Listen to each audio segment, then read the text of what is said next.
Y me vieron así que ya no paraba de temblar y me dicen, vos tenés hipotermia. Terminando de calentarme, le digo, bueno, ahí nos vemos, gracias. Y me volví a tirar al agua y dijeron, mi esposa dice, los doctores solo se voltearon a ver y dijeron, este chavo está totalmente loco. Ahí te tiran todo en la cara, o sea, esa carrera es realmente brutal, ¿verdad? Fue durísima, durísima, durísima, durísima. 25% de la gente que entra a la carrera no llega, sí, renuncian. No tenía la opción, no me di la opción. Dije, aunque sea arrastrándome, pero termino esta carrera. Los que hacen maratón, que me escuchan, posiblemente cuando llegan al kilómetro 35 están diciendo que yo los estoy haciendo aquí. Es la guerra mental. Tu cuerpo llega a un punto que ya no, pero te terminas con la mente, literalmente. O sea, si tenés una mente fuerte, la terminas. Si tenés una mente débil, no la terminas. Wow, o sea, sí se puede, ¿verdad? O sea, sí, si te metes aquí el mindset fuerte, se puedes hacer cosas increíbles, ¿verdad? Hasta que llegamos finalmente a la orilla, me sacaron cargado, literalmente trapo, tirado ahí en la orilla, pero terminé esa. Lo primero es que yo tengo la creencia de que los planetas se alinean cuando uno tiene un objetivo claro. Si realmente uno lo desea por dentro con fuego, ¿verdad? Las cosas comienzan a irse dando. Y cuando le cuento a mi mamá todo, ¿verdad? Mira, fíjate que nos pasó esto, regresando. Seguro que no vas a querer volver. No, le digo, al contrario, quiero más de esto, le dije. Y ahí comenzó la historia.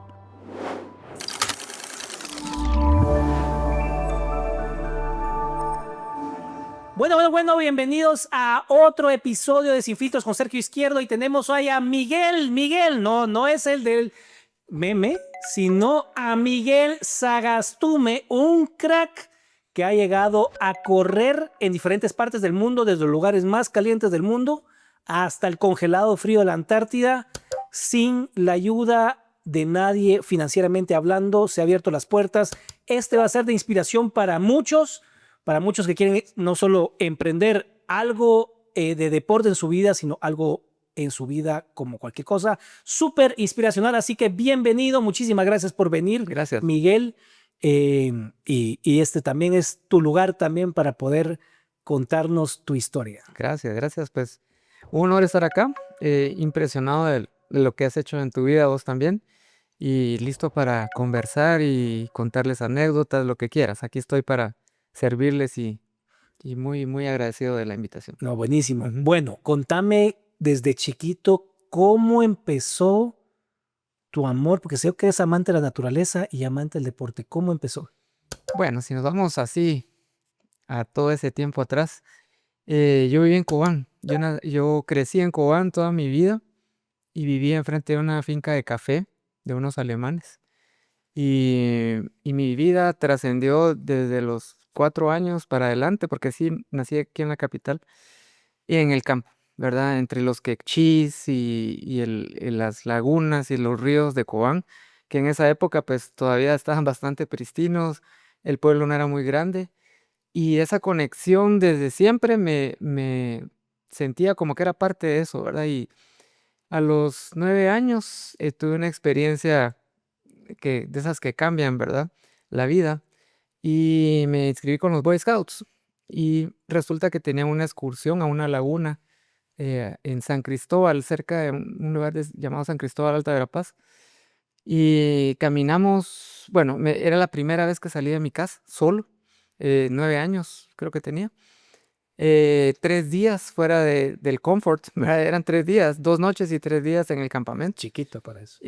Sí, pero me fui y mi mamá súper afligida, pero ¿qué van a ir a hacer allá? Lloviendo, porque allá en Cobán llueve todo el tiempo. Sin celular. No existían los celulares y me voy. Recuerdo la caminata fue brutal porque se me hicieron ampollas, había niños llorando. Total que llegamos al lugar. Nos llovió, se nos metió el agua entre la carpa. Nos costó cocinar porque no había cómo cocinar entonces comiendo con la lata de lo que se podía. Pero nos divertimos de una manera tan, tan memorable. Nadamos en la laguna y todo.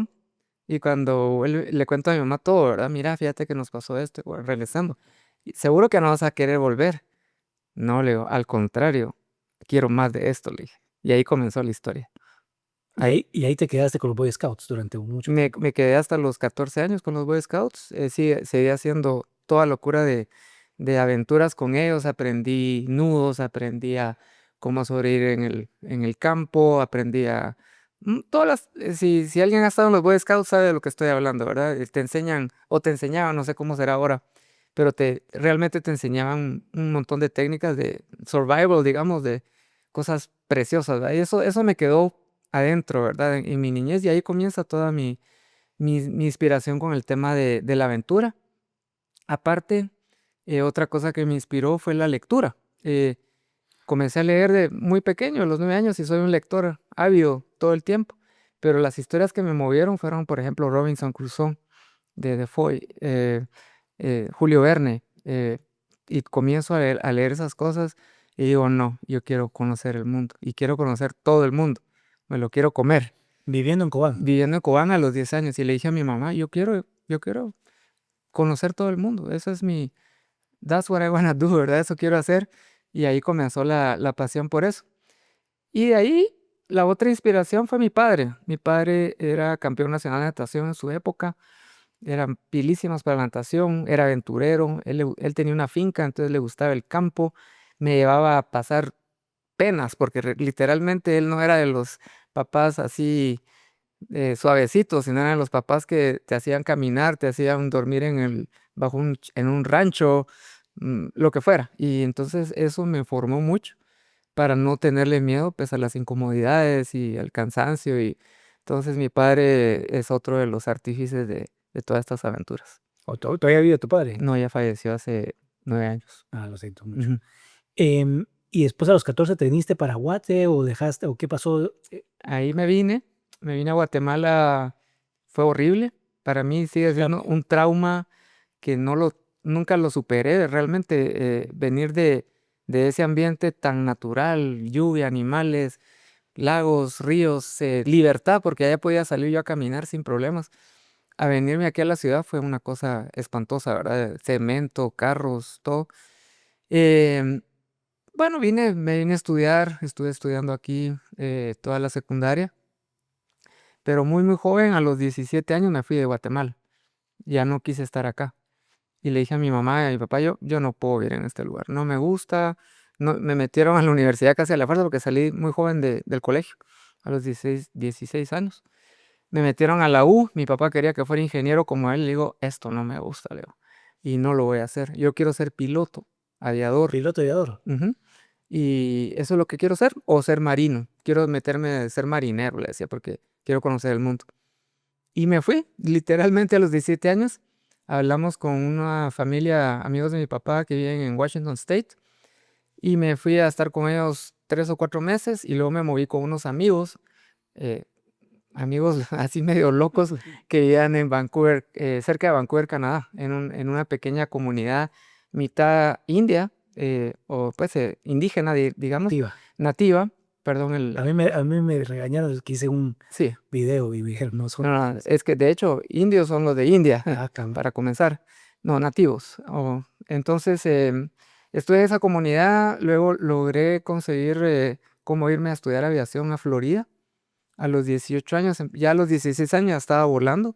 Ya hice mi primer solo antes de cumplir los 17, aquí en Guatemala, porque sí tomé unas lecciones acá. Y a los 21 años me gradué de piloto comercial allá en Estados Unidos. 21. A los 21. Por cierto, yo conozco a un familiar tuyo, José Luis Gastome, que es piloto.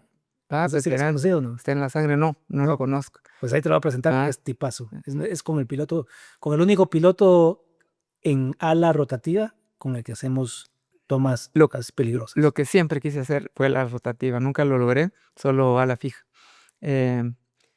Y bueno, y me gradué y luego me logré conseguir una beca y me quedé viviendo en Estados Unidos otros 4 años más estudiando en la universidad. Así que ese es como my first stage, mi primera ¿En parte. ese tiempo te hizo falta tu patria o No. ya son hombre de mundo? Sí, Misión. yo nunca me he sentido, amo a mi patria, amo a Guatemala, pero nunca me he sentido atado o como nacionalista. Me siento como ciudadano del mundo, porque he tenido la oportunidad de estar en tantos lugares, compartir con tanta gente, que para mí home es donde yo me siento bien, ¿verdad? Entonces no he tenido ese tipo de nostalgias, ¿verdad?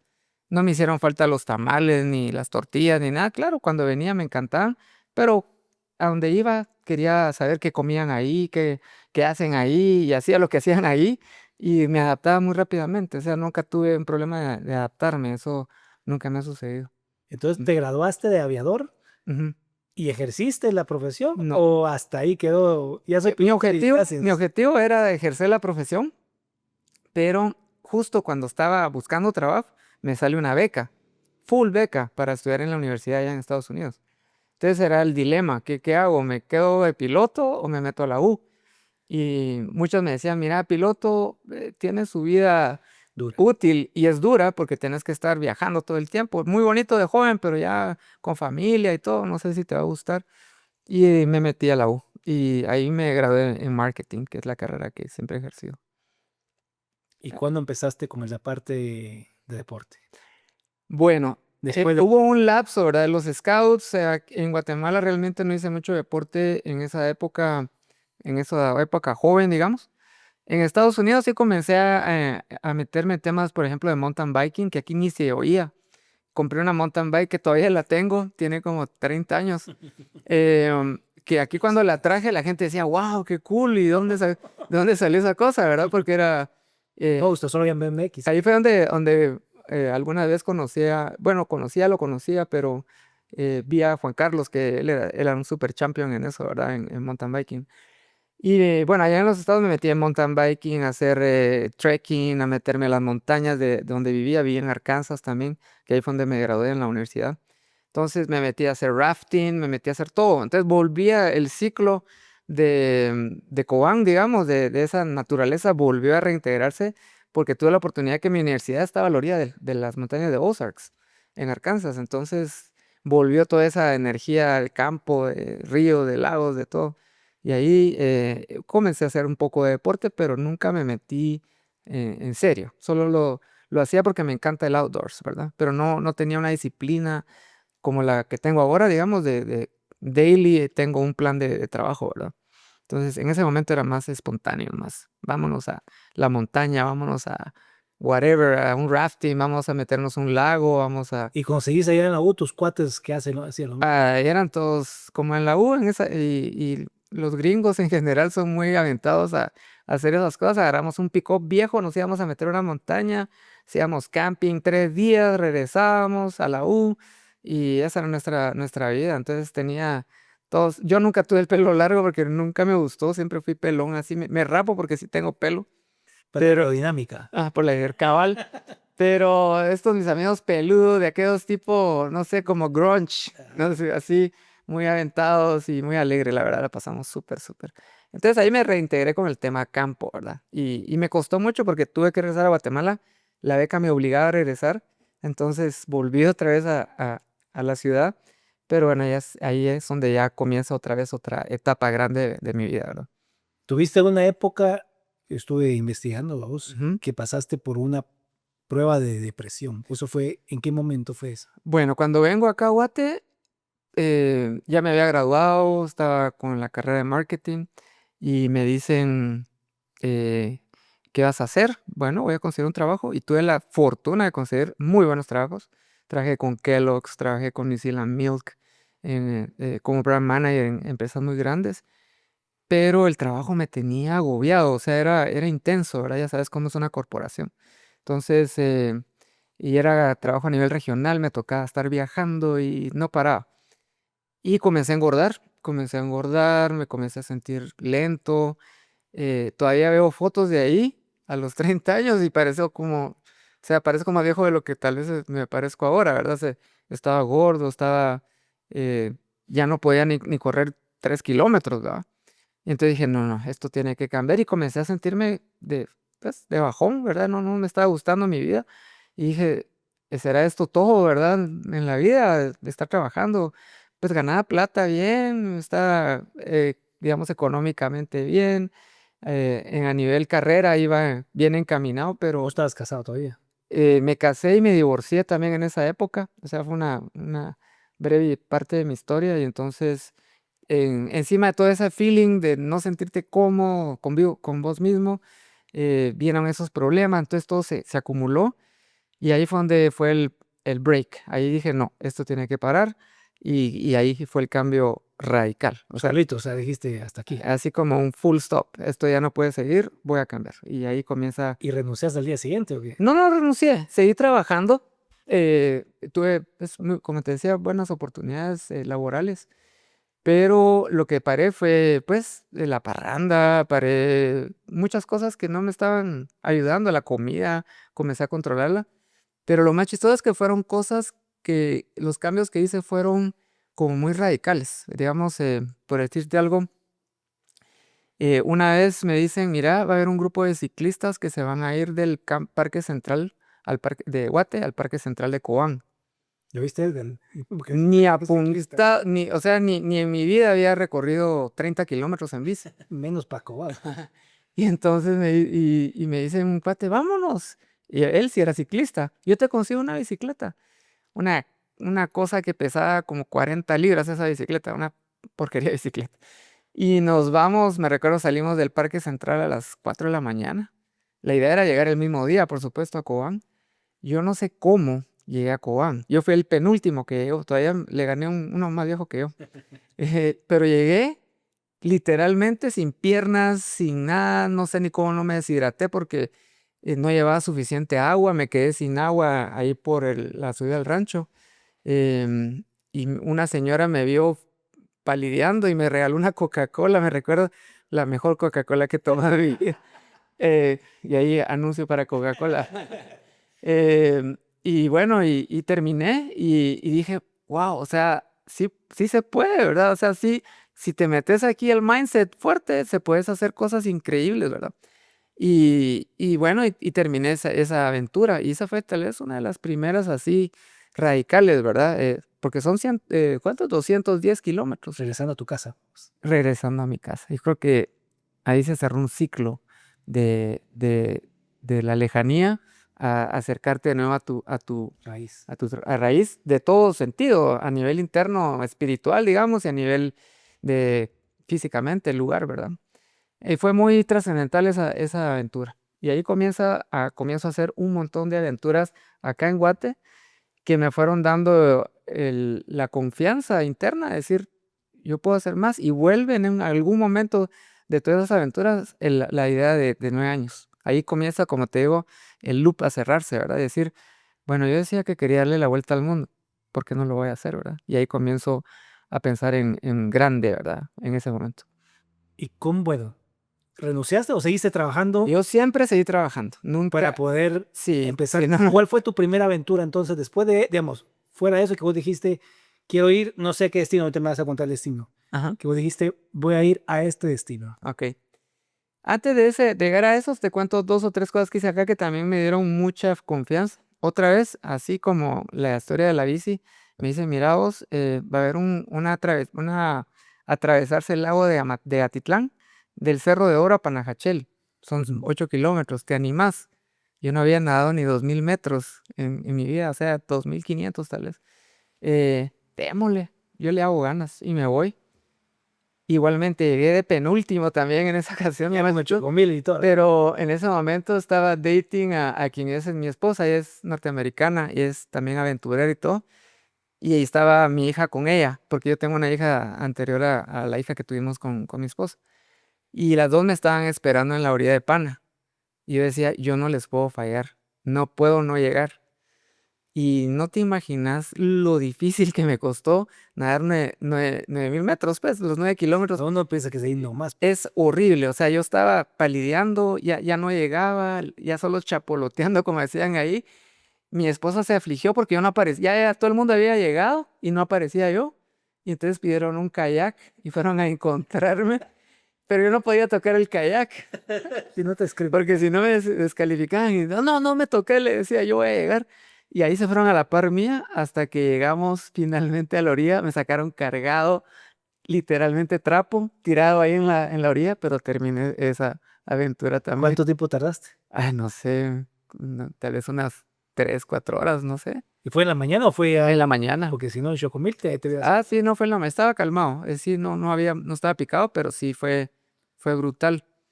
Y así entonces comencé a hacer cosas así. De ahí con esta mi bicicleta que te cuento, comencé a meterme a rutas en Guatemala lejos, en Cobán, en Xela. Me iba de Tecpan, cuando todavía no habían, porque ahora ya se volvió popular, ¿va? Pero de Tecpan a Pana por las montañas de atrás.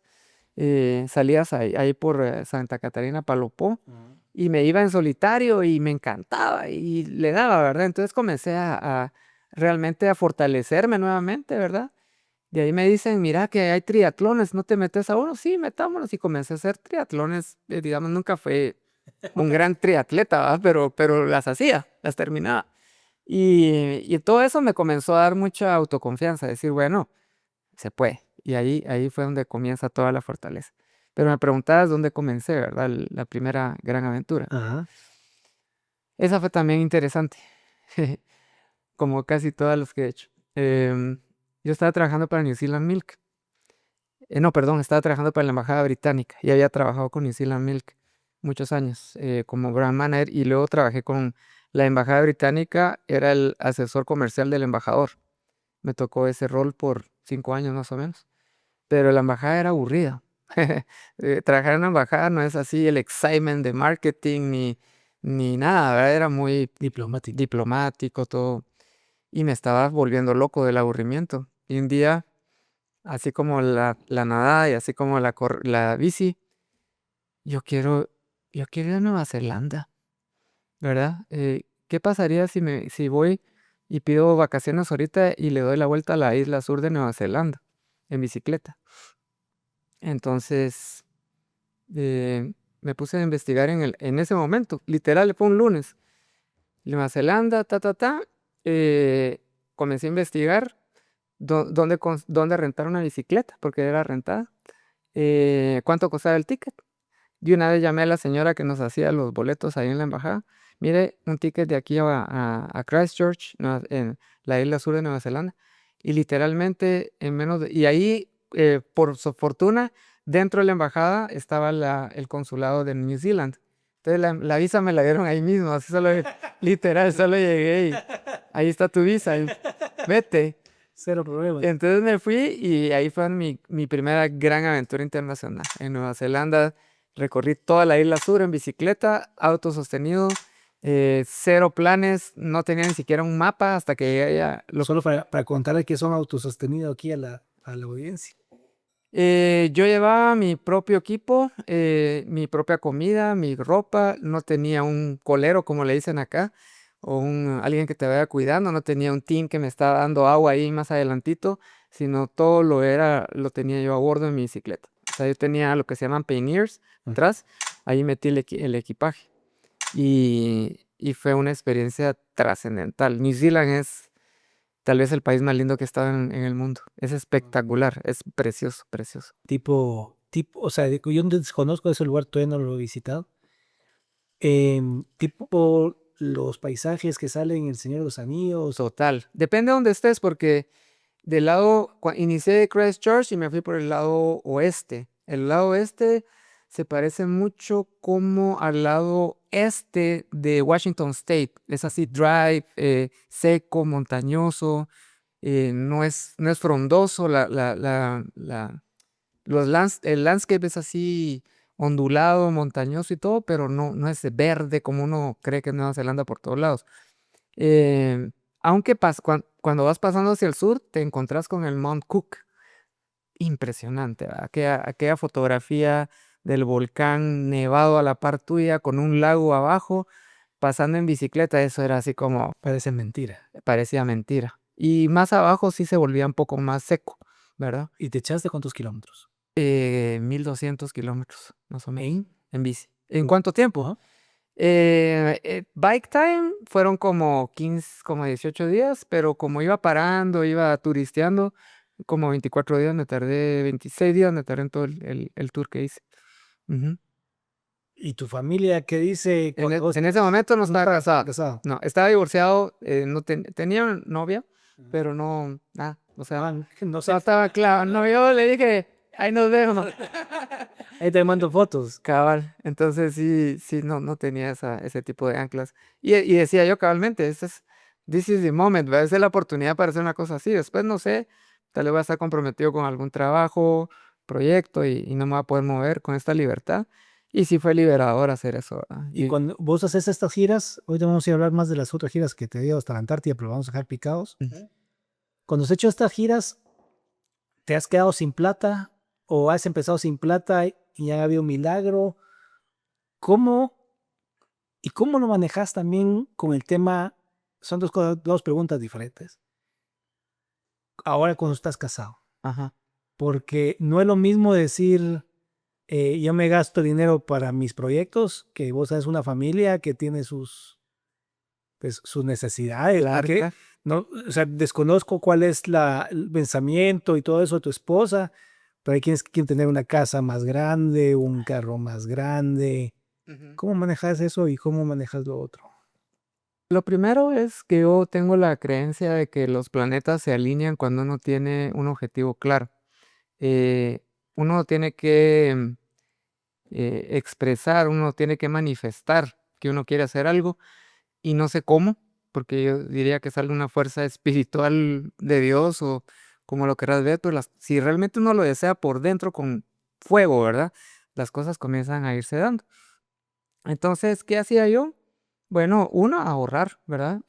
Pues no tengo la ambición de cosas, no soy ambicioso en ese sentido de un carro último modelo, de estar en un hotel de lujo, de nada, de cosas materiales así, o de una super casa despampanante. No, no me mueve eso. A mí me mueven las experiencias, porque yo siento que la vida son experiencias.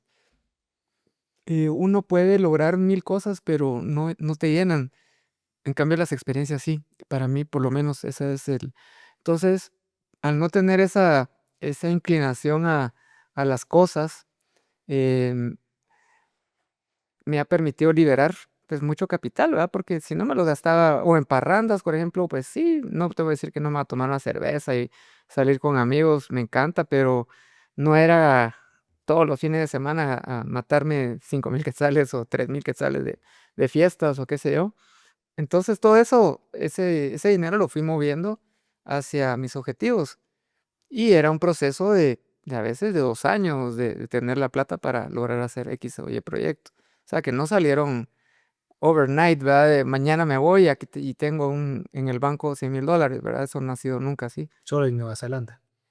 Sí, la de Nueva Zelanda sí tenía mis ahorros, ¿verdad? No había definido para qué los iba a usar, pero ahí estaban. Y ahí comienza el tema de, ok, ¿para qué quiero el dinero en el banco? Mejor vámonos. Y me recuerdo una frase que leí yo tengo muchos mantras, me encanta tener frases ahí que las uso mucho, pero una que decía, The best things of life are not things. Y eso lo creo. O sea, yo creo que no son las cosas las mejores, lo mejor de la vida. Eso no es. ¿Y cómo lo manejas con tu familia? Porque Bueno, como te digo, la de Nueva Zelanda, pues estaba soltero, no tenía más que mi hija pequeña, porque sí tenía en ese momento ella mi hija de anterior matrimonio. Pues mi hija se quedó con mi madre, su abuela y su mamá, ¿verdad? Que también está. Y yo me voy y me fui. Posteriormente tengo la buena fortuna de que mi esposa es aventurera también. Yo la conocí haciendo snowmobiling en Washington State, en la nieve, en the middle of nowhere, en un lugar que se llama Plain, Washington. la viste de lejos, dijiste, esta, No, fíjate que no fue así la cosa. Pues nos conectamos ahí. Ella vino a Guatemala como 8 meses después porque tenía un plan ya preestablecido. O sea, ahí se alinearon los planetas también. Y bueno, cuando vino a Guate le encantó. Se quedó un mes, se quedó 2 meses. Y bueno, ya llevamos 16 años o 15 años juntos. Entonces, ella era Snow Patrol. Ella hacía Snow Patrol ella era de las que agarraba los esquís, se subía a las montañas con explosivos a generar avalanchas. Era de sus chances, que me cuenta ella, ¿va? Que se iban hasta el tope de la montaña con esquís, reventaban la dinamita para hacer una avalancha provocada y luego se venían ellos después del día en los esquís para abajo. Esa es mi con la esposa. nieve hecha polvo. La Exactamente. mejor nieve del mundo, me Cabal, sí, perfecto, powder, total. ¿verdad? Y entonces ella cuando vino acá hacíamos mountain biking juntos, hicimos rutas larguísimas juntos. Eh, Justo después de la cuestión de New Zealand, fue cuando le dije, mira, hagamos otra aventura. Ya me quedé picado, como decimos en Guatemala. ¿Por qué no hacemos el caminar de Santiago en bicicleta? Let's do it. Nos fuimos a Santiago Compostela, Santiago Compostela, en en España. España. Entonces nos fuimos a San Sebastián, rentamos 2 bicicletas y nos fuimos los dos juntos hasta Santiago de Compostela, como 1000 kilómetros en la ruta norte, toda la Para parte de como Cantrea. dirían allá, piece of cake. Eso creía yo, pero me ganó mi esposa. Ella es una ciclista fabulosa. Y al final me dio una tendonitis en la rodilla, una inflamación, y ya no daba, mi pierna derecha ya no daba. Literal, si hubiera tardado 2 días más, ya no termino. Y ella fresca terminó, ¿verdad? Ella me tuvo que estar esperando los últimos 2 días por esta inflamación. Entonces ahí fue cuando yo le propuse, después de ese, Así. sí, porque Y ya dije, ibas al anillo, esos 1000 kilómetros recorrió el anillo. después que venimos a Guate le hice la propuesta, pero dije, Ella es. sí, ella es. Entonces cuando tu pregunta de la familia, ella me apoya en todo eso. Ella, go for it, me dice, o sea, si es tu rollo, mejor fue esto que estuvieras en un bar ahí metido emborrachándote, pues, o qué sé yo. Y no, nos apoyamos mucho, ¿verdad? En ese sentido. Y toda mi familia me apoya, mis amigos, todos, o sea, todos siempre están conmigo en todas mis aventuras.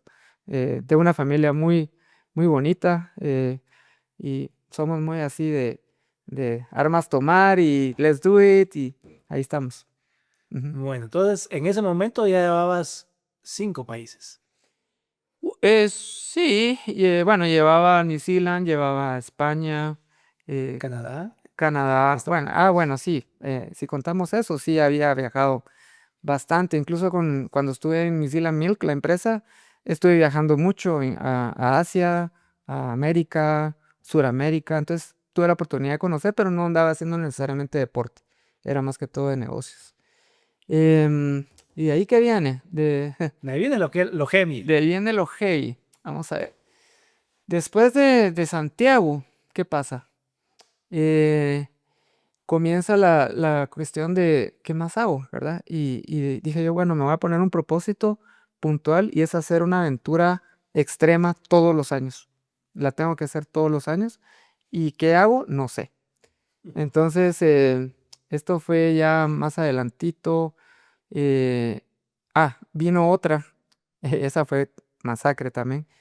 Mis suegros viven en un lago que se llama Lake Chelan en Washington.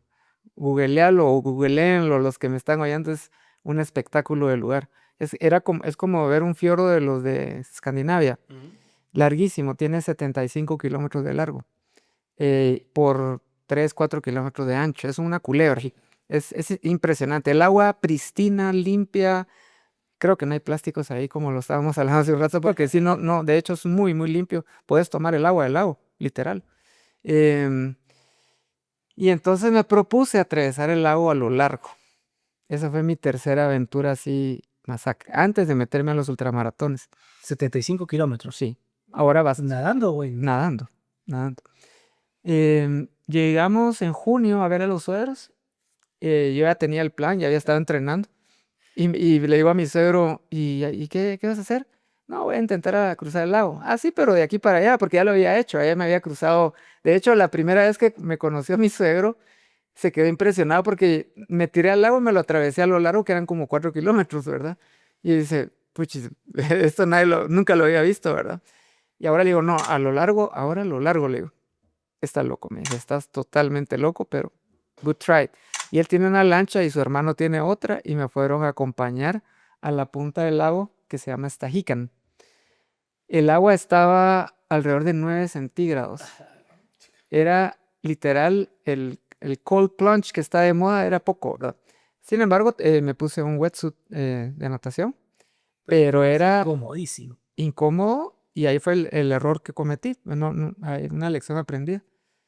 Me tiré al agua, sentí como cuando te comes un helado y se te sube el frío a la nariz, ese feeling horrible, ¿verdad? Me congelé y bueno, y comencé a nadar y seguí nadando. Total de que comencé a nadar. Mi objetivo era hacerlo en 3 días. Eh, y el primer día logré completar como 10 kilómetros o 12, no, como 15 kilómetros, porque estaba como solo testing the waters, a ver cómo me iba a ir en el resto. Pero me dio hipotermia en el primer día y me tuve que salir porque no me podían tocar, si no, no descalificaba la idea. Me salí a una orilla y en la orilla estaban de casualidad los doctores y me vieron así que ya no paraba de temblar y me dicen, ¿vos tenés hipotermia? Sí, creo que sí, le digo, ay, me dan té caliente y todo, me calientan, literalmente hicieron una fogata, mi esposa llegó con la lancha a ver cómo estaba y bueno, cómo te sentís? Qué frío, le digo, pero ay, vamos a ver qué pasa. Terminando de calentarme, le digo, bueno, ahí nos vemos, gracias. ¿Y qué vas a hacer?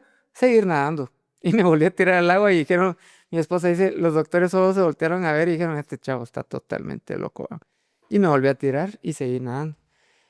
En el kilómetro 38 fue cuando todo terminó en esa experiencia porque el wetsuit, precisamente, el cuello, me hizo una laceración en el cuello que casi me estaba degollando y me estaba hasta saliendo sangre. Y era imposible seguir nadando con ese wetsuit. Y no me lo podía quitar porque estaba demasiado frío el agua. Entonces tuve que cancelar esa aventura. Esa fue tal vez una... Pero fueron 38 kilómetros de natación. Eso sí fue En agua fría. en agua fría. Luego de eso, vienen las aventuras ya más masacres. Esas sí ya fueron a otro level más. Y vienen las ultramaratones. Y no sé si quieres preguntarme algo. O sea, primero, ¿qué define una ultramaratón? Técnicamente es cualquier carrera pedestre arriba de 42 kilómetros, ¿verdad? O sea, porque la maratón son 42.2, si no estoy mal. Con opción a llevar tu comida. En la maratón, ¿Llevas? no, los maratones normales que vemos acá en todo el mundo, tenés estaciones donde No, te... la ultra, digo yo. Ah, no, la ultra. Mira, si haces una de 50, la sacas en un día y llevas tu agua y listo. Hay ultras que las que tienen support, o sea que te van dando comida, bananos y qué sé yo, como una maratón, las que vemos acá en Guatemala de 21.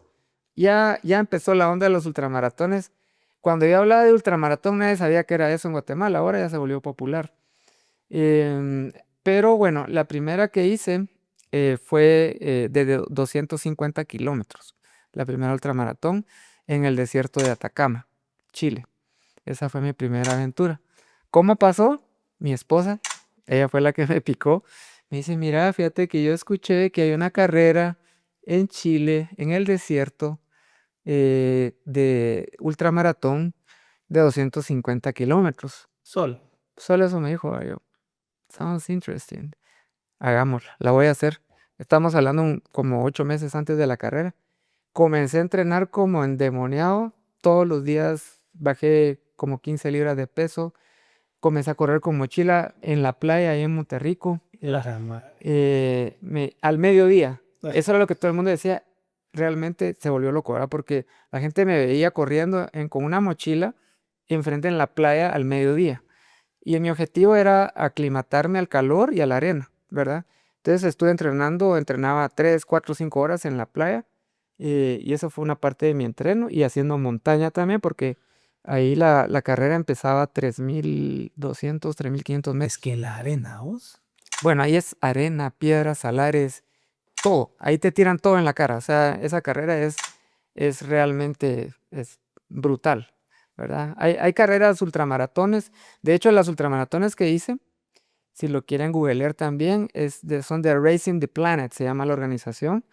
Y ellos hacen ultramaratones en todo el mundo. Entonces yo me metí a lo que se llama The Four Desert Challenge, que es los 4 desiertos corridos con este grupo.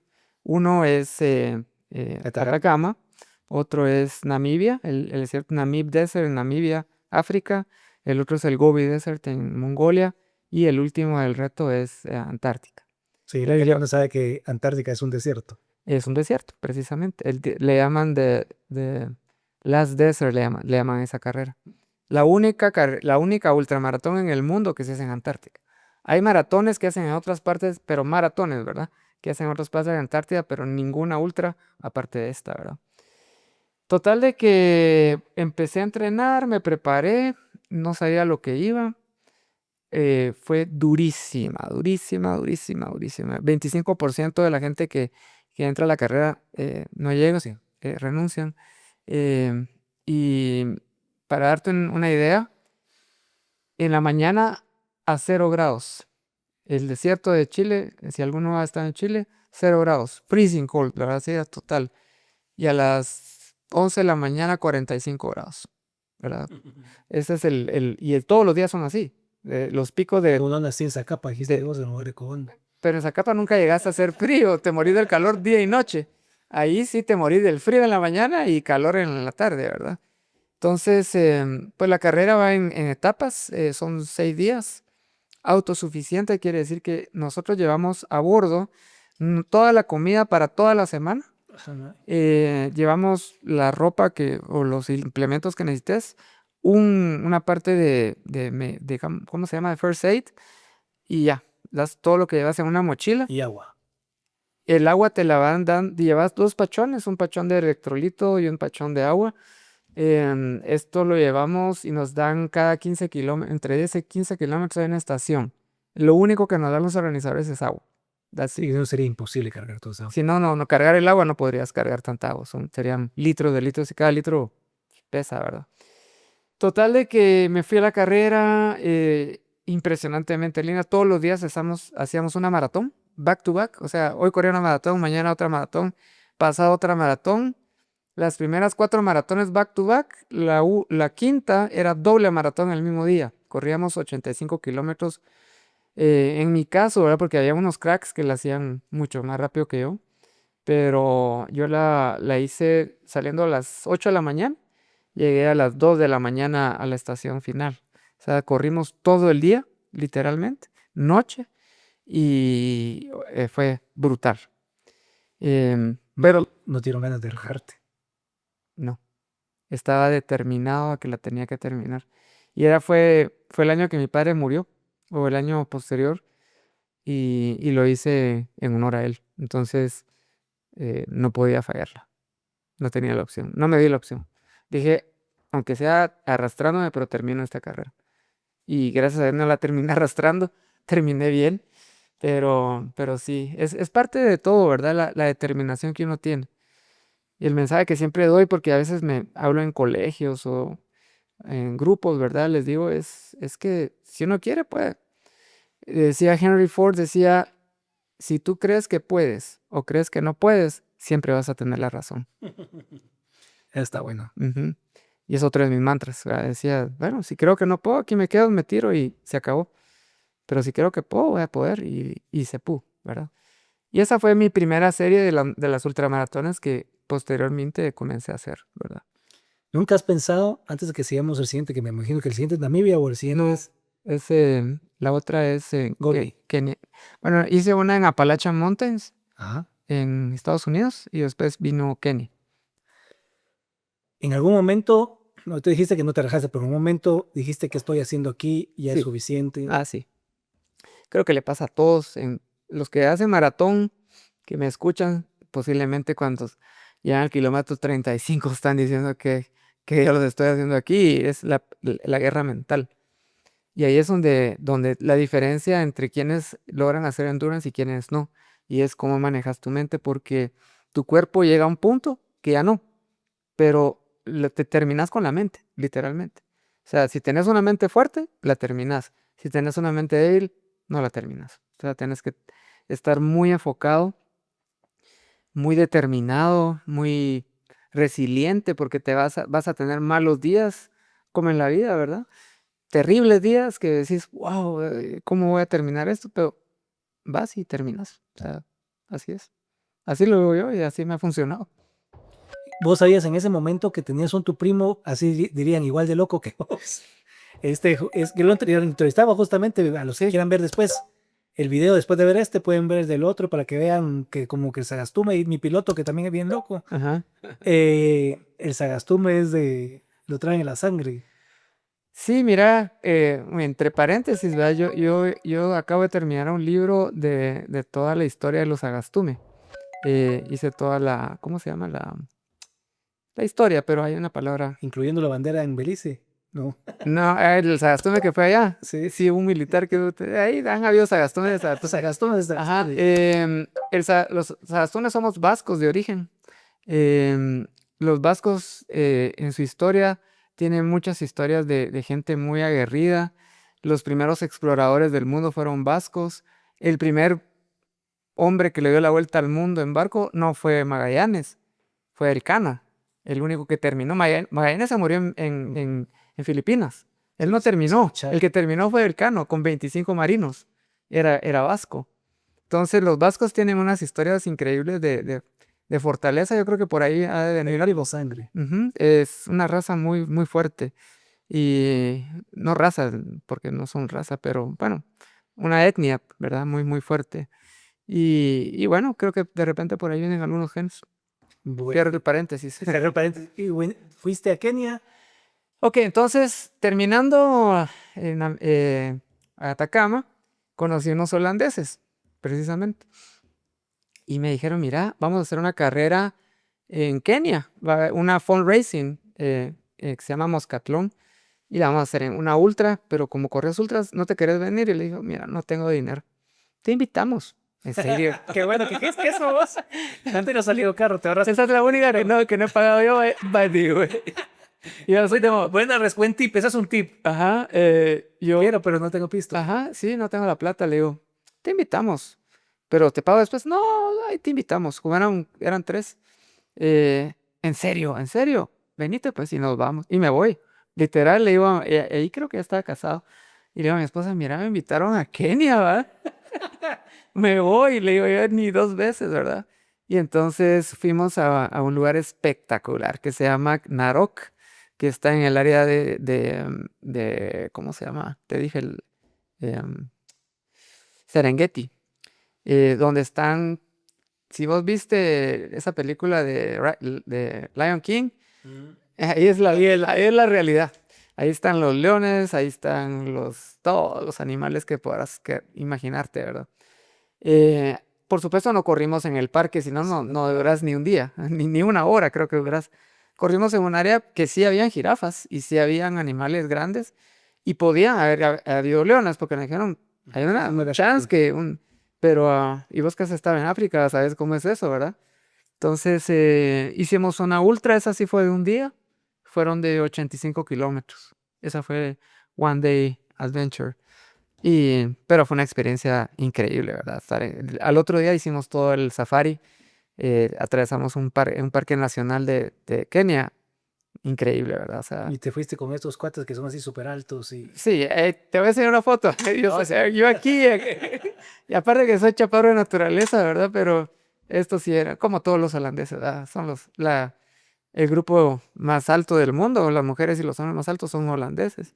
Ya han hecho estudios, genéticamente siguen creciendo, son altísimos. Bueno, Yo me refiero los Masai. también, esos también. Eso lo que hacen es que brincan. Estuve con los Masai en una aldea Masai, conociendo todas las costumbres Masai. O sea, ellos, Tomaste de sangre de cabra. O sea, si a eso iba, ¿verdad? Toman sangre, viven de las vacas, no conocen una ensalada porque solo comen carne. Todo lo producto del ganado, la leche, la carne, y ahí mismo hacen todo. Me enseñaron a hacer fuego así de madera a madera, sí. frotaba y ¡puf! Salía el fuego. O sea, viven como hace 2000 años, es una gente increíble. Y nos contaba una anécdota que los jóvenes salen para volverse hombres, los mandan con un grupo, se van un grupo, unos más viejos y los jóvenes, de cacería de leones. Y se van con sus lanzas. Y ellos por eso creo que son tan buenos corredores, porque todo el día andan trotando, corriendo en las sabanas africanas, rodeados de cualquier animal inmenso, ¿verdad? Un león y qué más, o chitas o lo que haya por allá. Y el tema es que tiene que cazar un león. Y al cazar el león, el muchacho que viene con el penacho del león, porque lo despedazan y se viene con el gran pelajal del león, se lo ponen en la cabeza y escogen a la mujer que quieren de la aldea. Ese es el premio, ¿verdad? Tienen sus mujeres, porque creo que no es una, creo que son 2 o 3 que es el champion ahí, que se queda con las mujeres. Impresionante. Fue una experiencia trascendental también cultural, lindísima. Una raza muy interesante. Y un día después de la ultra corrimos no, en la ultra corrimos con Masai. Solo que los Masai, Te dejaron atrás. por supuesto, yo no soy rápido, yo soy average, o sea, yo soy average. Los masayas eran unos galgos. Ellos son galgos y lo que sí, son buenos fondistas, pero ellos no en ultras no he visto a casi no he visto a keniatas. Ellos se especializan en las 40 y en las 21 porque ganan plata. Creo que en las ultras nunca, que yo sepa, no hay ninguna son las más duras, pero no te dan premio. Ahí lo que vas es a gastar dinero, ¿verdad? Porque no, al final no hay más que una medalla. O sea, el premio es la satisfacción de hacerla. Bueno, y luego tú fuiste a Namibia. Después de Kenia, me fui a Namibia. Sí, a Namibia. Bueno, Namibia, otra larga historia, ¿verdad? Voy a tratar de ser breve porque si no, lo voy a dormir. Pero Namibia es otro mundo. Sí, yo ni sabía dónde estaba Namibia. Cuando me dijeron Namibia, me puse a ver el mapa y bueno, está arriba de Sudáfrica, cerca del Congo, por allá. Del lado oeste de África, en el sur oeste de África. Bueno, lo primero más sorprendente es que Namibia es el segundo país menos poblado del mundo. Hay 3 personas por kilómetro cuadrado, que es la medida. No hay nada, no hay nada de gente. Llegas a un lugar que se llama Windhoek, que es la ciudad, y luego te vas en carro a un pueblo que fuimos que se llama Swakopmund. Y lo primero que me sentí es que había llegado a la Guerra de las Galaxias, o sea, a la película, porque todo parecía tal y cual, o sea, hasta los nombres, Swakopmund, sonaba como un planeta de por ahí, ¿verdad? Cuando llegamos al pueblo era un pueblo costero, y lo más sorprendente de todo es que se fue colonia alemana. Yo no sabía que los alemanes habían tenido colonias. Y cuando llegas ahí, es como que te metiste en una pequeña Alemania en el África, porque todavía está toda la arquitectura alemana y hablan alemán. Cuando te vas a caminar en las calles están hablando alemán, todavía hay mucha gente blanca hablando alemán. Y hay beer gardens, te vas a tomar una cerveza, tal y cual como que estuvieras en Alemania. Entonces eso fue así shocking, ¿verdad?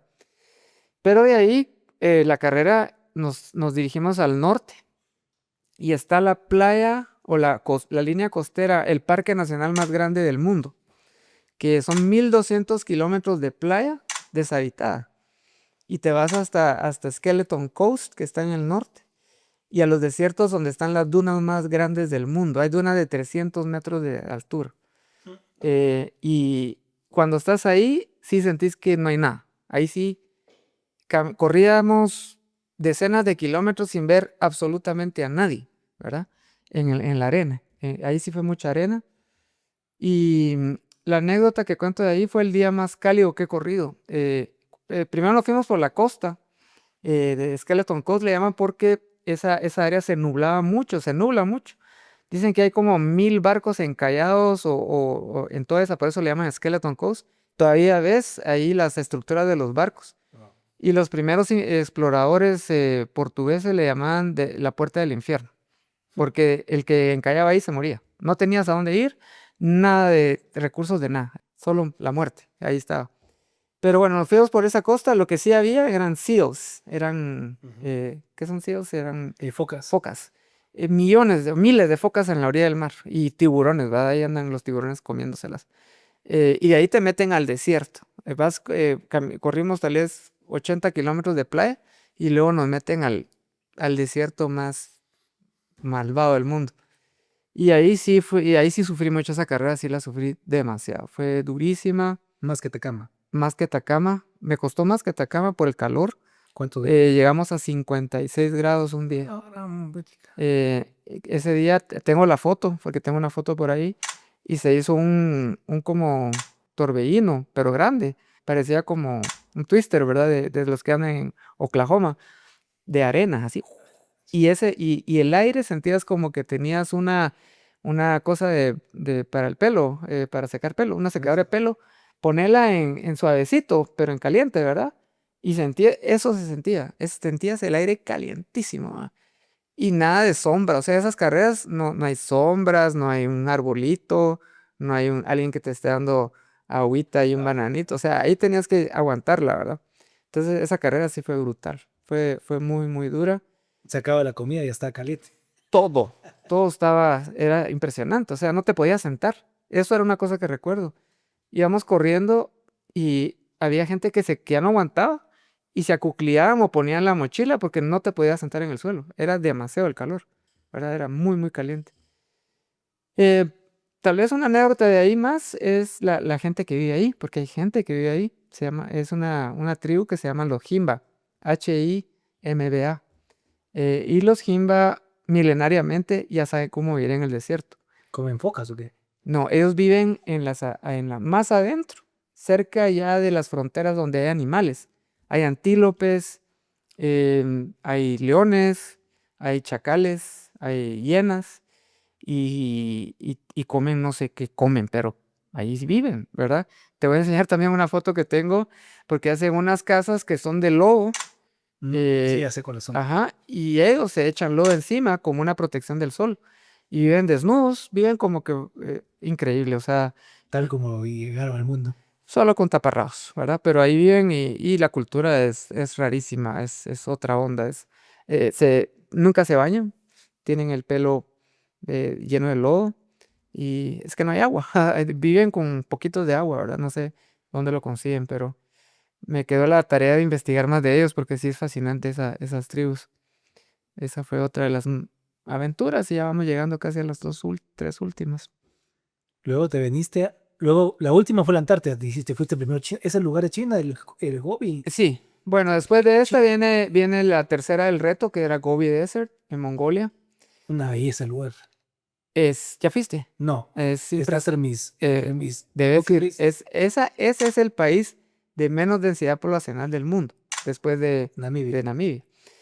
Pues llegas a Ulan Bator, que es la capital, después de un vuelo eterno que me fui, creo que a Holanda, después ¿cómo se llama? China, de China para allá, fueron horas de horas de horas de vuelo. Llegamos a Ulan Bator, que se parece como un país, como una capital rusa. Todo ese feeling, las casas, los edificios Aburrido. aburridos, pero muy cultural, ¿verdad? Bueno, ahí estuvo Gengis Khan, el que conquistó Todo. toda el Asia de Europa, ¿verdad? Y ahí nace la cultura, una cultura fuertísima. Y de hecho, los hombres parecen toros, porque no tienen ni cuello, son así inmensos, ¿verdad? Les gusta la lucha, la cacería, el arco, las águilas, o los halcones, perdón, crían halcones. Es una onda totalmente diferente. Esa carrera fue la mejor que me fue. Logré bajar como 12 horas de mi tiempo normal. O sea, yo siempre terminaba como en el middle of the pack. Ahí terminé como en los primeros, tal vez 25 del grupo. Estaba muy bien entrenado y ya con todas las experiencias anteriores, ¿verdad? Y una de las cosas que aprendí es viajar con poco peso, ¿verdad? Y en la vida también. Por eso, the best things in life are not things. Hay que aprender a viajar sin tanta cosa. O sea, uno puede estar bien con 3 pares de zapatos, o 2 pares de zapatos, 3 jeans y 4 t-shirts. You can be okay, ¿verdad?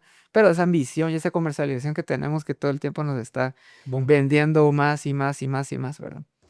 Y ahí esa carrera, pues, ¿qué te puedo contar? Fue impresionante, esos valles eternos.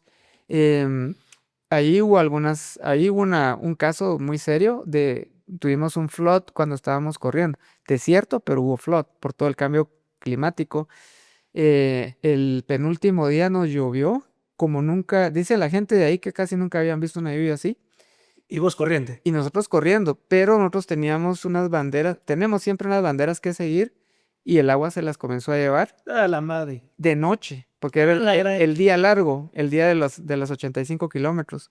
Y nos comenzamos a perder y a morirnos del frío, literalmente la temperatura bajó a cero, mojados, hechos huevo del cansancio, ya no teníamos piernas y éramos un grupito tratando de apoyarnos, pero sí fue muy serio. Nos tuvieron que evacuar del campamento esa noche porque el río se desbordó y tuvimos que salir de emergencia en la noche, como podíamos con nuestras cosas, a una montaña para que unos buses nos sacaran nos fueron a encontrar unos buses a una montaña para sacarnos a un pueblo. Ya no pudimos, ese día no pudimos seguir la carrera. Y tuvieron que volver a poner... Así es. Ah, caray, Sí chicos. sí fue dramático. Y no sé, pregúntame más, ¿qué quieres saber? Vale, luego que vino y luego último la Antártida. No, todavía no. Faltaba, después de Mongolia, viene una época como de 2 años que estuve haciendo carreras más cortas. Me fui a Azores, Portugal. Qué lindo.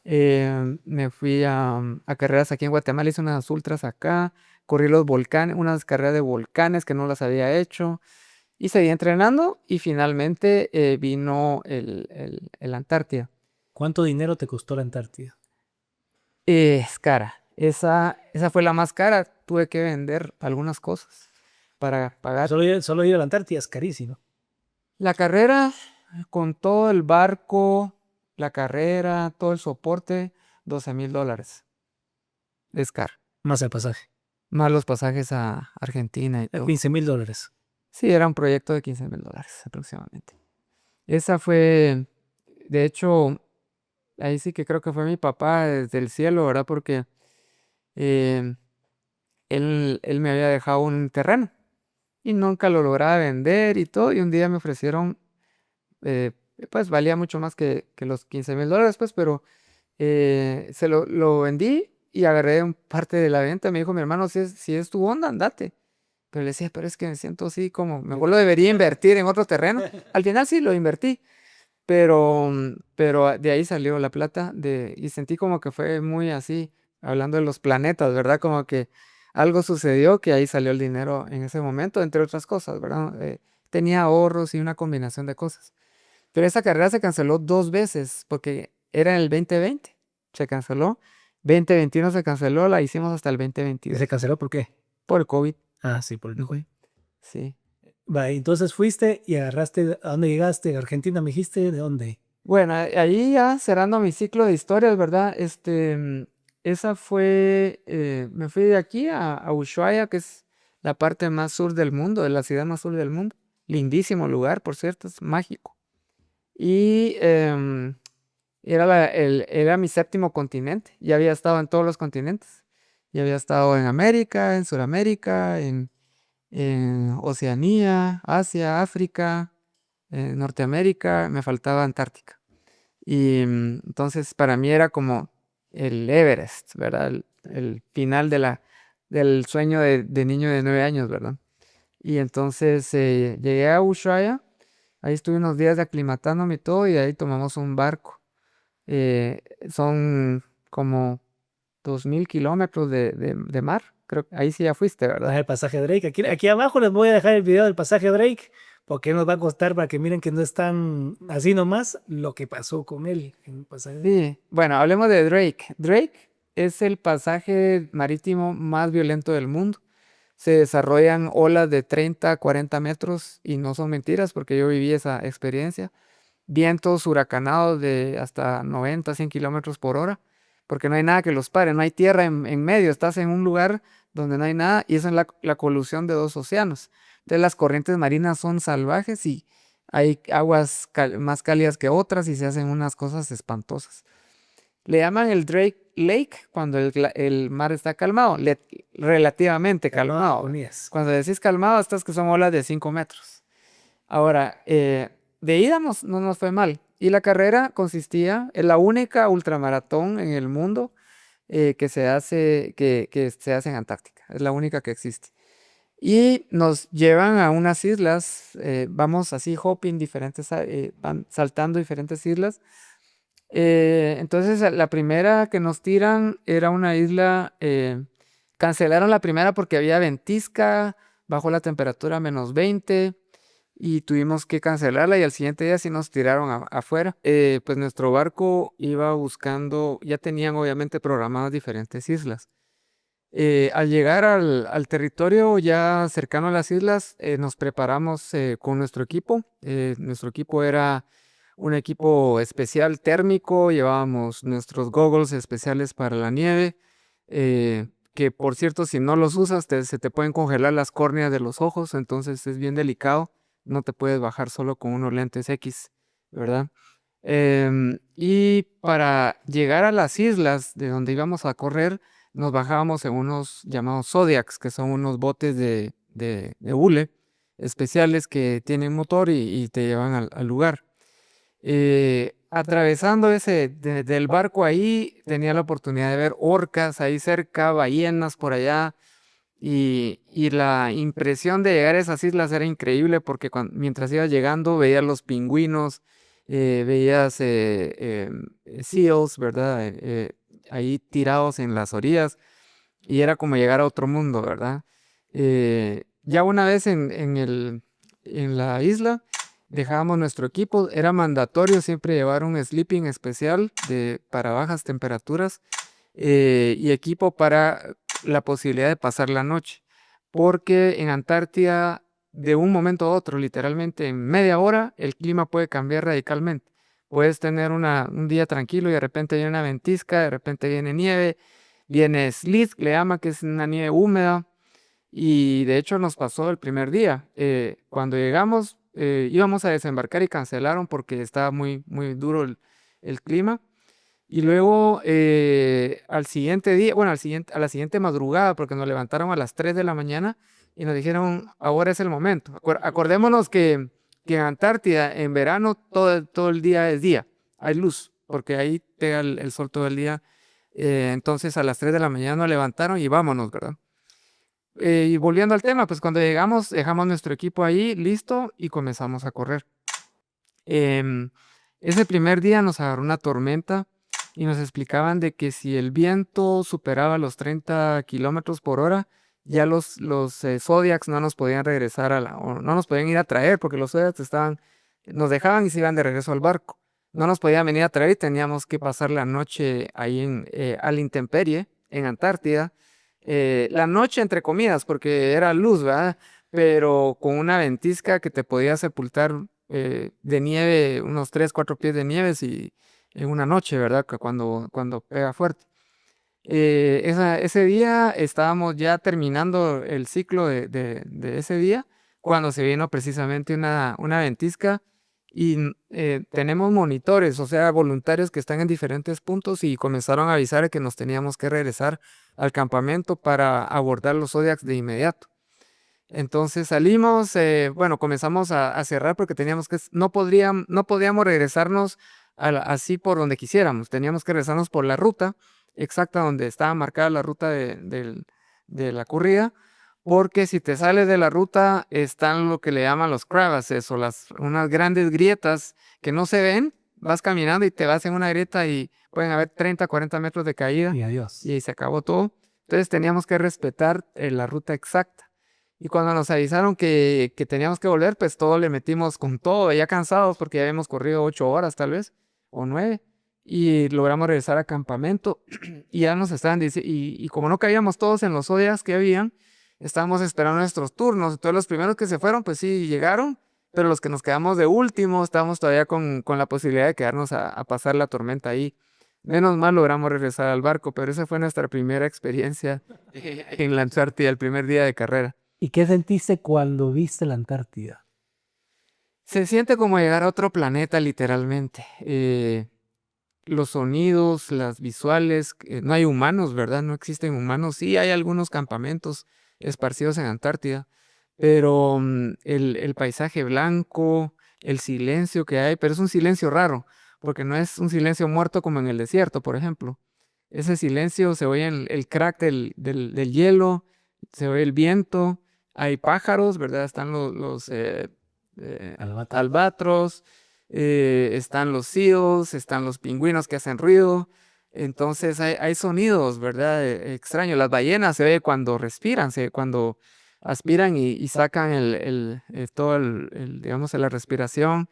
Es impresionante, ¿verdad? Estar ahí, si te paras un ratito, porque lo hice varias veces, solo para escuchar, Era una experiencia de otro mundo, literalmente era impresionante. ¿Y a cuántas islas fuiste? A 7. 7. Siete. Cubriendo la Deception Island. A Deception Island. Pues esa fue nuestra última isla. Hicimos, no recuerdo los nombres ahora, pero te los puedo mandar ahí para que los pongan. Pero fueron diferentes islas. De hecho, nos dijeron que fuimos a una isla que anteriormente no habían hecho humanos, habían hecho algo ahí, ¿verdad? Estábamos relativamente cerca de la ruta de Shackleton. Si alguno sabe la historia del barco que se quedó trabado en Antártida, no sé, es una historia fascinante. A los que me están escuchando les sugiero que busquen Shackleton y que hay película y hay libros, hay de todo, de un barco que se quedó encallado en Antártida con 250 tripulantes.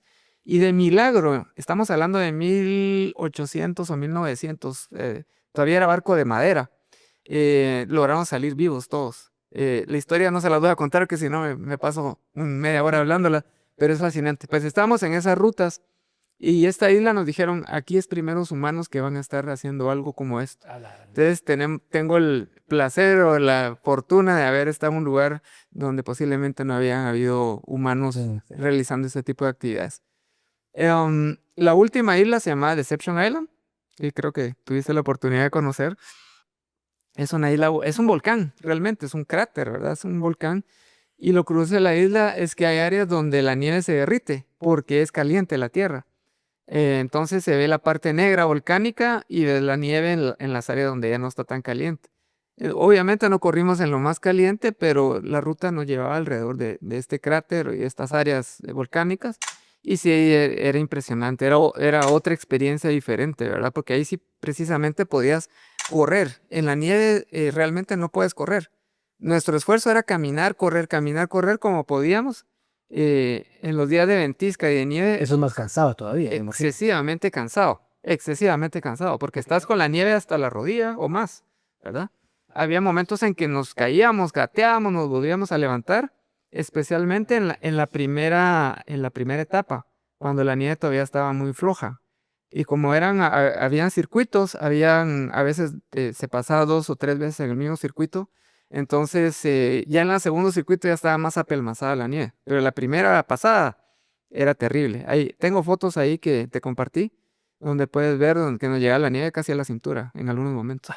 Madre. Ujú. Qué difícil. Es difícil, muy difícil. Y luego el regreso del pasaje break, ¿cómo estuvo? Bueno, se termina la carrera. El placer de para mí pues fue diría yo, uno de los momentos más especiales de mi carrera deportiva, ¿verdad? Es haber levantado la bandera de Guatemala ahí en la Antártida. Qué chilero. El orgullo, ¿verdad?, de haber terminado los 7 continentes, que ese fue el cierre, digamos, de una de mis muchos proyectos que tengo. Y luego, pues, de regreso al barco, la celebración dentro del barco, comimos rico porque ahí sí nos dimos gusto. En Antártida el mar es tranquilo. O sea, cuando estás ahí es placentero, es Manejable. manejable. Una vez salimos de la parte continental, nos tocó lo que le llaman el Drake Shake.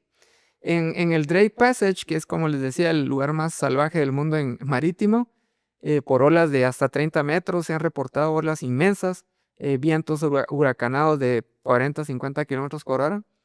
Hay 2 opciones, lo que le llaman el Drake Lake o el Drake Shake.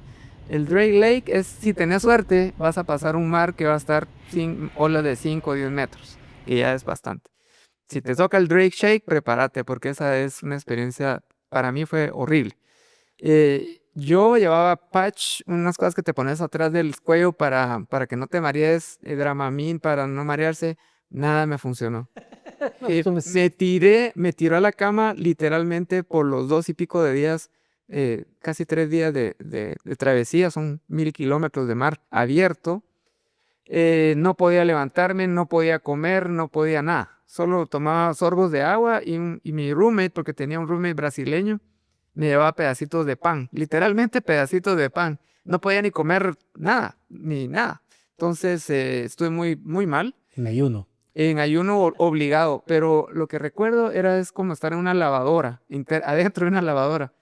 Para adelante, para atrás, para enfrente, para todos lados. El barco no paraba de moverse en ningún momento. Y lo más impresionante era que mi ventana, de mi camarote estaba como a 5 o 6 metros de la Superficie del agua. de la superficie del agua y habían olas que pasaban encima de la ventana. O sea, yo estaba bajo el agua, literalmente, Saludas a porque se veía ya solo abajo del agua las olas que venían. Lo más impresionante fue el último día. Ese último día los vientos se volvieron huracanados, las olas estaban terribles. Yo pensé honestamente que ese iba a ser mi final porque el barco tronaba, o sea, hacían unos ruidos impresionantes, así como las películas que uno ve a veces. Y había silencios porque el barco cuando comienza a subir se pone silencioso todo. Y un silencio, que es cuando estás prácticamente flotando y de repente ¡buah! El cuentazo para abajo, ¿verdad? Esa noche estábamos ya cerca de Cabo de Hornos, que está cerca de Ushuaia, que es nuestro destino. Hubo una tormenta muy seria, donde se suceden lo que se llaman rock waves, que son olas que salen de la nada, que se forman y comienzan a crecer, a crecer, a crecer. Por suerte no nos pegó a nosotros ese rock wave, sino le pegó a un barco que iba como a unas 20 millas, digamos, en paralelo a nosotros. El Viking Polaris se llamaba el barco. Eso fue el 29 de noviembre de 2022. Pueden chequear ahí, por si no me la creen, ahí pueden ver la historia. Le pegó a este otro barco, destruyó 7 ventanales de camarotes y mató a una tripulante e hirió a 8 personas. Fue brutal la ola que les pegó y esa misma noche. Afortunadamente llegamos a Ushuaia y ahí pues el cierre de esta aventura, mi esposa y mi hija me estaban esperando en el puerto. Y eso fue después de una mega aventura impresionante de casi 14 días en Antártida. Wow. A mí me tocó también el tema del pasaje de Drake. Y fue con el buque de Armada Chilena y tronaba por todos lados. Es más, aquí abajo les dejo el video donde está esta aventura. Pero fue una cosa también, así que un día pensé que no le íbamos a pasar. Igual la gente, los científicos vomitando, nadie comía. Parecía chiste, o sea, ibas en camarote y toda la gente vomitando. Y Ajá. a mí sí no me pegó, gracias a Dios, no tengo problema con el mareo. Sí me dio hambre, pero también una experiencia de vida. ¿Va? Sí. Va, regresaste con tu esposa, me imagino que fueron a pasear. ¿Alguna de tus hijas tiene ese deseo de ser aventurera o se envina que va para algún lado de... Pues mis 2 hijas son deportistas. Mi hija mayor, ella es más intelectual, diría yo, es muy dedicada, es nutricionista. Sí, ya se graduó y todo. Y va mucho al gym y está muy dedicada. Se acaba de ganar un premio en el gimnasio, un concurso y todo. Pues es el gym y su vida familiar. Mi hija pequeña, que tiene 13, sí está destacando ahorita en el tema de natación, ganando ya ahorita competencias digamos, de larga distancia, de endurance, de aguas abiertas se llama. Y por ejemplo, hace 3, 4 semanas ganó el primer lugar de 56 nadadores de todas edades, el primer lugar femenino. O sea, se llevó de largo a mujeres de 20, 25 ya entrenadas. Ella apenas tiene 13 años. Entonces, ella podría ser una de las... No sé, no le gusta mucho correr aún, pero sí, le encanta competir y le encanta el agua y le encantan las aguas abiertas. En mi historia, las historias que les contaba, hice el intento de cruzar el Lake Chelan, los 75 kilómetros. Como no lo logré, ella dice que ya lo va a completar. Le quiere ganar a su papá. Así es. Mira vos, y en estas aventuras que ¿has tenido algún momento sobrenatural que vos digas, madre, o sea... Sí, he tenido... Creo que solo el estar ahí es sobrenatural. O sea, la conexión que tenés con Dios, con el universo, con vos mismo, con tu espíritu, es algo que no es explicable. O sea, te podría tratar de explicar, pero lo tenés que vivir. Pero sí pasaron 2 o 3 cosas muy particulares que yo le diría pues que fueron sobrenaturales, como decís. En Antacama me encontraba en el día largo, le llamamos, que es un día que hacemos una doble maratón, temperatura de 45 grados en promedio, 0 sombras, ¿verdad? Porque estás en el desierto. Y nos decían los voluntarios, no le pregunten a otro corredor cuánto falta a la próxima estación de agua, porque lo único que nos dan es agua cada 10 a 15 kilómetros. That's it. No nos dan absolutamente nada. Toda la comida, todo lo tienes que llevar en tu mochila. Entonces llevamos 2 pachones de 1.5 litros, uno con electrolitos y otro con agua. Y yo dije, bueno, calculé, le pregunté a un error, ¿verdad? Por no escuchar y por no poner atención, le digo a un compañero, mira cuánto falta. Ya como 3 kilómetros. Estaba equivocado, faltaban el doble. Y yo comencé a tomar agua pensando, bueno, en 3 kilómetros ya llego, ya estoy bien. Cuando llegué a los 3 kilómetros, se veía en mi Garmin, decía, no, no, no hay nada, no se veía en el horizonte nada. Y seguí corriendo y nada, y nada, y nada. Y yo hasta por un momento pensé que me perdí, pero no, estaban ahí las señas, ahí ponen unas banderas de color rosa ahí a la vista. Y seguí corriendo, pero me estaba quedando sin agua, tenía literal sorgo de agua en cada uno de los pachones. Y en el desierto esto te puede dar una severa deshidratación y hasta podría morir uno literalmente en 5 kilómetros. O sea, no tendrías que pasar un día entero muriéndote, Sin agua. especialmente con toda la deshidratación que ya llevaba. Ya había corrido tal vez unos 50 kilómetros ese día. Entonces, en las carreras estas siempre van gente que te pasa o pasas a alguien y todo. Y yo sentí la presencia de alguien atrás, ¿ya? Yo sentía, y de hecho les dije, pasen, y me hice a un lado. Y yo vi de reojo 2 figuras como color blanco, ¿verdad? Y curiosamente habían 2 holandeses que estaban vestidos de blanco, y dije, de plano los holandeses vienen atrás de mí. Cuando volteé a ver no había nada. Y yo me impresioné, ¿verdad? Y ese mismo día yo había dejado la foto de mi padre en el desierto porque era como una promesa. Mi padre acababa de fallecer recientemente, un par de años anterior, y esa carrera se la dediqué a él. Y hice una como oración allá en el desierto y dejé la foto de él para hacer una transición, digamos, de su partida. Y yo creo que en ese momento fue cuando comenzó a suceder todo esto, ¿verdad? Lo de estas figuras que había atrás. Me impresioné tanto que lloré. Y también me comencé a preocupar porque ya no tenía agua. Y curiosamente, tal vez unos 15 minutos después aparecen que no los veía en el horizonte. O sea, yo veía para atrás, no había nada ni adelante ni atrás. Y comenzaron a aparecer a lo lejos 3 figuritas, ¿verdad? Que eran 3 españoles. Esto ya no serán de blanco. Esos estaban de rojo, fuera de la roja, los españoles. Entonces me vieron afligido y me dicen, ¿qué te pasa, tío? ¿Verdad?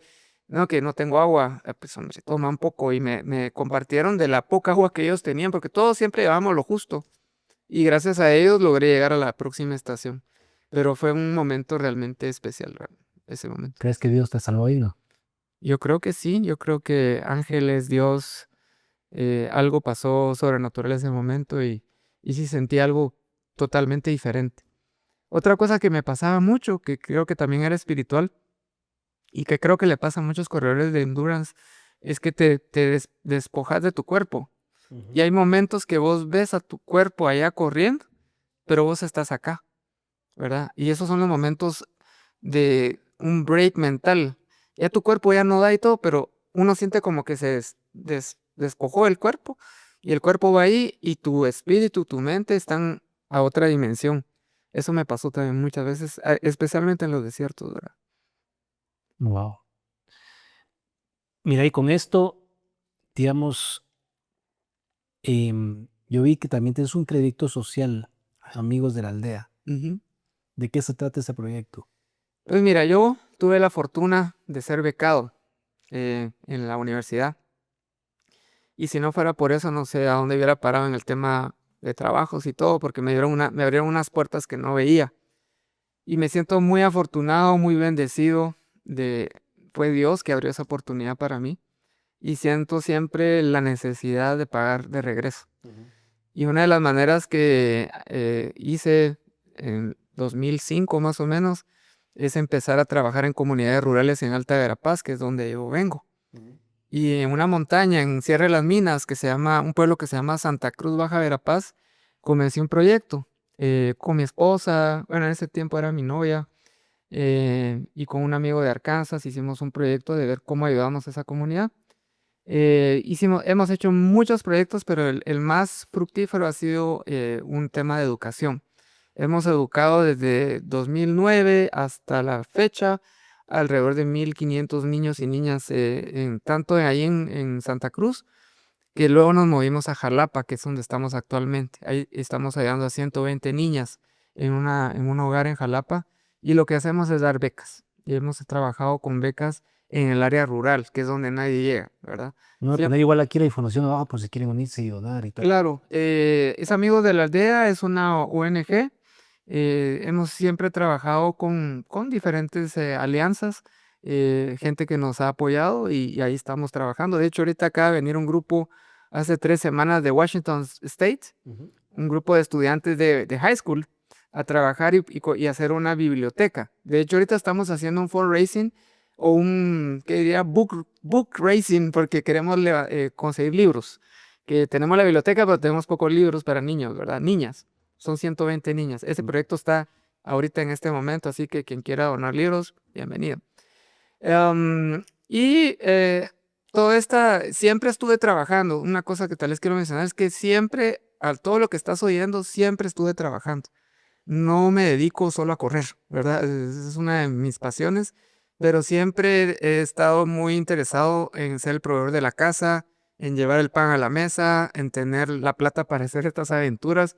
Entonces no ha venido nada de gratis, todo ha sido a puro trabajo, y ha sido pues por bendición de Dios que he ido recorriendo estos caminos de la ayuda social, la parte de trabajo y la parte deportiva. Y ahora, lo último es que recién me he integrado a una organización muy bonita que se llama Partners Worldwide, y es una organización que ayuda a gente a generar sus empresas, a gente de escasos recursos, a que sean emprendedores para salir de la pobreza.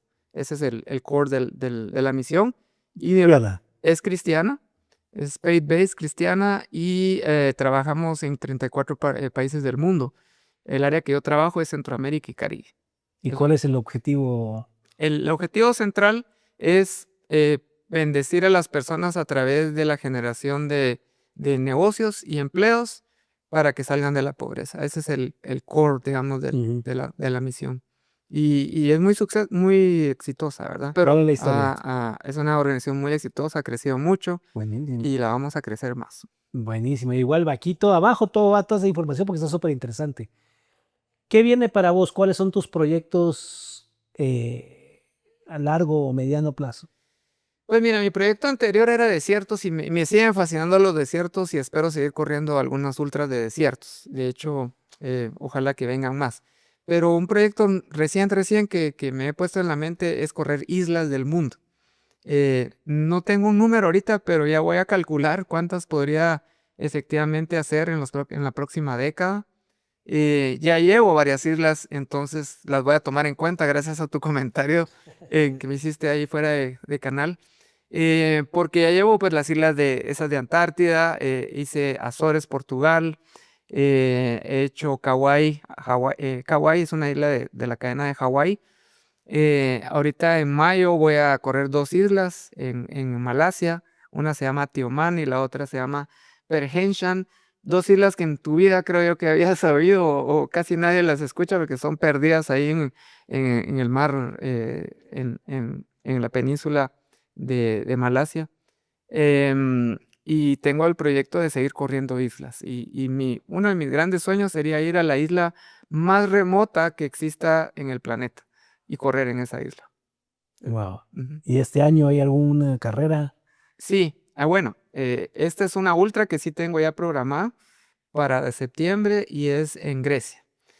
Lo bonito de esta carrera es que arranca en maratón, donde empezó todo. Pero ¿Cuál es la historia bueno, la historia es de que del nombre de maratón, ¿verdad? sí, en Maratón, donde sucedió todo esto, hubo un combate entre los griegos y no me recuerdo quién era el otro bando, no sé si te Los acuerdas. malos. Los malos. Em, bueno, la cosa es que hubo un combate que los griegos ganaron, pero en esa época no había teléfono celular. Mira, ya ganamos el combate, y mandan una persona que corre 42.2 kilómetros para avisar que habían ganado En Atenas. en Atenas. Llega a Atenas y se muere, ¿verdad? Tal vez porque nunca había entrenado, porque la idea no es morirse, ¿verdad? Pero de ahí nace la leyenda de las maratones. Entonces voy a correr donde empieza la leyenda, que para mí también es un interesante cierre de ciclo de cosas, ¿verdad? Porque empezar donde terminar, no terminar, porque no sería mi última, espero, pero sí llegar a un punto donde todo comenzó. Y la carrera se va por toda Grecia, en Peloponesos, creo que se llaman las montañas, y termina en una isla que se llama Hidra. Entonces ahí voy a correr una isla más también encima de la Sí, otra. una vez aprovechas Y y de una vez vas a la aprovecho lista. a ponerlo en la lista. Sí. Qué buenísimo. Mira vos, pregunta. Hacemos unas preguntas triviales. No te Dale. decía capciosas, pero triviales porque no tienen un escondite. ¿Cuál es tu comida favorita? Comida tailandesa. Tailandesa. Me fascina. Si tuvieras que escoger un rincón por belleza, por estar en ese lugar, no vivir necesariamente, en el planeta, ¿cuál sería? Son dos, Nueva Zelanda y Azores, Portugal. Al mismo nivel. Bueno, si querés, tengo tres al mismo nivel. Si puedo decir tres, sería Patagonia, en ciertas áreas de Patagonia, Azores y Portugal. Y, perdón, New Zealand. Patagonia chilena o Patagonia argentina, para todos los que siguen de acá, porque esa es una pelea. Mira, yo no conocí mucho la Patagonia chilena, pero conocí muy bien la Patagonia argentina. Pasé un mes allá explorando. Punta Madryn fuiste, ¿no? ¿Perdón? Punta Madryn, No. Madryn no. Fui a las Torres de Painé, fui a Ushuaia, fui a Chaltén, fui a Calafate, y cada lugar era demasiado precioso, o sea, impresionante. Algo que no lo tenemos en el radar los de acá. No sé Ujú. por qué todo el mundo quiere irse a Estados Unidos Sí. y a Canadá si tenemos una Abajo en maravilla. Sudamérica es impresionante. Es impresionantemente bello. La Sí. gente todo el mundo, y perdón aquí si digo algo malo, pero hay ciertos paradigmas con los argentinos, pues los argentinos son la gente más cool del mundo. O sea, yo nunca tuve un problema con nadie. Me trataban como de tú a tú, ¿verdad? O de voz a voz, como dirían los De vos, argentinos. sí. Ajá. Sí, no, es un lugar espectacular. Yo recomiendo, pongan sus antenas para el sur y hay lugares No, es espectaculares. impresionante los Andes y todo. O sea, Ujú. los Andes desde Colombia hasta la punta del Bellísimo, Chile es bellísimo, impresionante. bellísimo, bellísimo. Em, si tuviera la oportunidad de tomarte un café con una persona del pasado o del presente, ¿a quién escogerías y por qué? Pues mira, como he sido aventurero toda mi vida, yo he leído a aventureros del pasado. Y uno de ellos es Vasco de Gama, que le dio prácticamente la vuelta al mundo. Al Captain Cook, que era inglés, que también le dio la vuelta al mundo. Y tal vez a Elcano, que es un vasco, que iba con Magallanes. Todo el mundo dice Magallanes y Magallanes y Magallanes. Pero Magallanes no terminó. Pero Magallanes no terminó la vuelta al mundo, lo mataron en Filipinas, ¿verdad? Entonces, Magallanes, por supuesto, era un gran navegante, pero el que terminó esa jornada fue Elcano. Y la historia es interesante, salieron creo que 220 tripulantes, 3 barcos, solo regresó un barco con 25, incluyendo Elcano. Entonces, la Ya. historia que puede contar ese tipo es Vasco, igual que tu familia, ¿no? Vasco, igual que mi familia, sí, Sagastume. Bueno, Sagastume soy yo, él era Todos los locos Sagastumes, Juan los Carlos, Sagastume. vos, mi piloto, son aguerridos. Sí, yo creo que viene de, Hereditario. o sea, los vascos fueron conocidos y por mucho tiempo, de hecho por la corona española, como sus mejores navegantes y sus mejores exploradores. Ellos habían grupos de navegantes vascos que se iban hasta el infinito del mundo y ellos empezaron siendo balleneros. Eso antes de la conquista, los vascos ya se salían a buscar ballenas al Mar del Norte. Dicen que incluso pudieron haber llegado hasta Canadá, Sí, ¿verdad? Ujú. antes Entonces, de eso. super navegantes, exploradores, aguerridos, fuertes, una raza muy, muy interesante. Si tuvieras que dejarle una enseñanza corta a la humanidad, ¿cuál sería? Una. Una enseñanza corta. Si crees que puedes o crees que no puedes, siempre vas a tener la razón. Esa sería. Piensa en esa frase y te dice mucho. Eso me conlleva, a pesar, digamos, aquí pueden haber personas que quieren hacer deportes extremos como vos, o podrían lograr llegar a un sueño. ¿Cómo, digamos, normalmente la gente cuando nace en ciudades y todo eso, por lo general tienen obviamente más oportunidades que gente que nace o vive en su niñez y todo eso en pueblos. Vos naciste, te desarrollaste en Cobán, tu niñez.